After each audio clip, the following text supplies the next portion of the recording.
ودو magacaaga ku bilow maxaan yare walaalko waxaa laga rabaa in aad sheegto dhakhtar ama doctor sidaad u taqaan oo bukaankiisa cuno dhakhtar oo bukaankiisa cuna ilaaha u xalaalay wax xaraan la dhahay ma jiro wuu cunaa aad ma cunaa caadi oo cunaa saaxiib bismillah su'aal adag waabe adag waa laakiin isku day wax walba isku day waa dhakhtar oo bukaankiisa cunay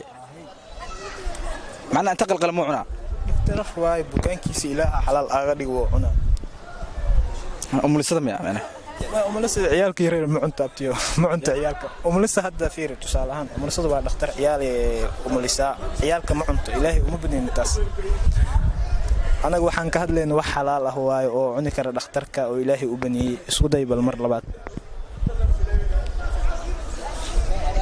صاحب سؤال أنا